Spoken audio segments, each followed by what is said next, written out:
Salam damai, salam di dalam kasih Tuhan kita Yesus Kristus.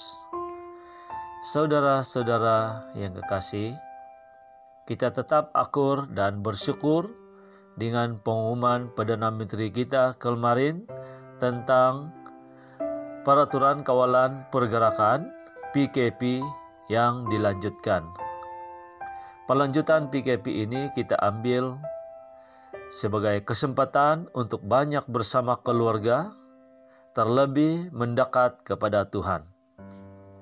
Hari ini adalah hari Sabtu.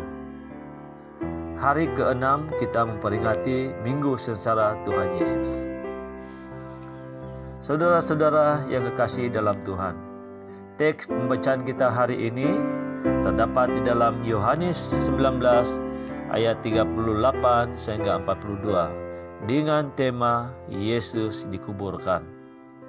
Sebelum kita teruskan, mari kita berdoa.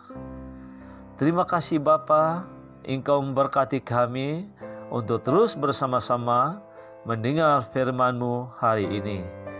Biarlah Roh-Mu terus bersama kami, memberkati kami. Amin. Saudara, menurut Yohanes 19 ayat 33, dilaporkan bahwa Yesus telah mati. Tidak ada sesiapa yang berani berjumpa dengan Pilatus untuk meminta jenazah Yesus. Namun, puji dan syukur, terdapat seorang pribadi bernama Yusuf dari Arimatia berani meminta kepada Pilatus jenazah Yesus.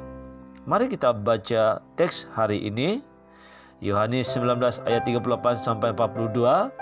Demikian firman Tuhan. Sesudah itu Yusuf dari Arimatia, ia murid Yesus. Tetapi sembunyi-sembunyi karena takut kepada orang-orang Yahudi, meminta kepada Pilatus supaya ia diperbolehkan menurunkan mayat Yesus. Dan Pilatus meluluskan permintaannya itu. Lalu datanglah ia dan menurunkan mayat itu. Juga Nikodemus datang ke situ. Dialah yang mula-mula datang waktu malam kepada Yesus. Ia membawa campuran minyak mur dengan minyak gaharu, kira-kira 50 kati beratnya.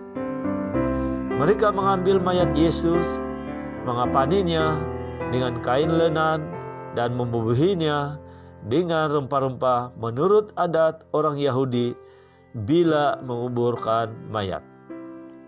Dekat tempat di mana Yesus disalibkan ada suatu taman, dan dalam taman itu ada satu kubur baru yang di dalamnya belum pernah dimakamkan seseorang. Karena hari itu hari persiapan orang Yahudi, sedang kubur itu tidak jauh letaknya, maka mereka meletakkan mayat Yesus ke situ. Saudara-saudara yang kekasih dalam Tuhan, apakah yang dapat kita belajar daripada cerita penguburan Yesus ini? Yang pertama, kita belajar keberanian pengikut Yesus. Yusuf dari Arimatia sanggup meminta jenazah Yesus kepada Gubernur Pilatus, meskipun nanti berhadapan gangguan tugasnya sebagai ahli majelis Mahkamah Agama Yahudi.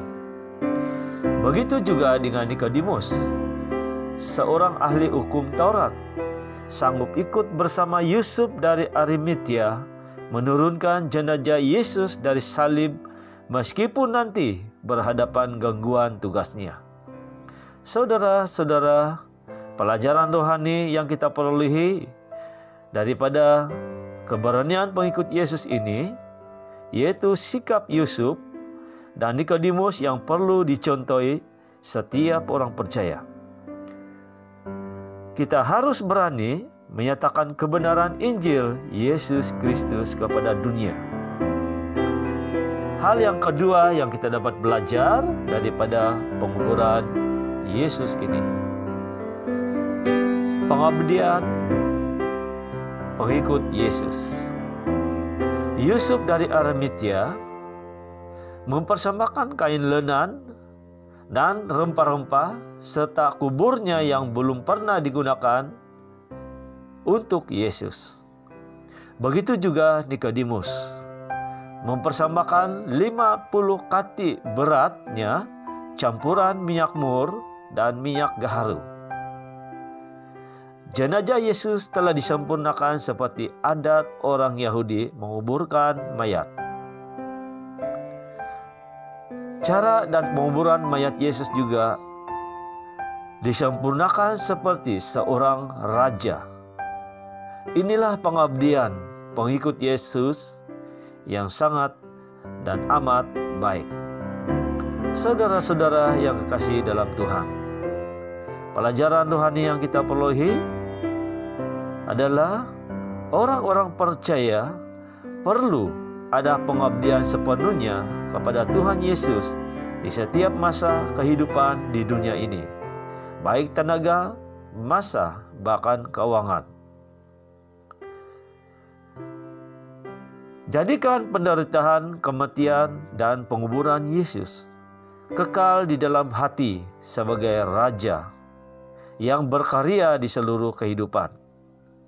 Saudara-saudara yang kekasih dalam Tuhan, sebagai kesimpulan atau penutup firman Tuhan yang kita dengar hari ini, penderitaan, kematian, dan penguburan Yesus harus diingati sentiasa sebagai tindakan menyatakan kebenaran Injil kepada dunia, juga tindakan pengabdian kepada Tuhan Yesus Kristus. Dan ketiga, tindakan menjadikan Tuhan Yesus sebagai Raja di seluruh kehidupan kita. Saudara-saudara yang kasih dalam Tuhan, mari kita berdoa. Bapa kami di surga, melalui Yesus Kristus Tuhan kami berdoa. Kami bersyukur atas firman-Mu yang sudah kami dengar. Kami mohon berkat, perlindungan apapun yang jahat, khususnya daripada coronavirus. Kami mohon penghiburan bagi mereka yang susah karena coronavirus. Kami mohon berkat kami yang berkekurangan karena coronavirus. Kami mohon perlindungan, kekuatan, dan semangat kami yang berada di hadapan menghadapi coronavirus. Kami mohon Tuhan putuskan rangkaian dan penularan coronavirus di seluruh dunia. Kami mohon damai, sukacita, dan kekuatan, serta kecukupan selama peraturan kawalan pergerakan PKP berkuat kuasa. Dimanapun kami berada, mohon berkat penyertaan dan perlindungan dari Tuhan. Kami berdoa di dalam nama Allah Bapa, Anak, dan Roh Kudus. Tuhan memberkati. Amin.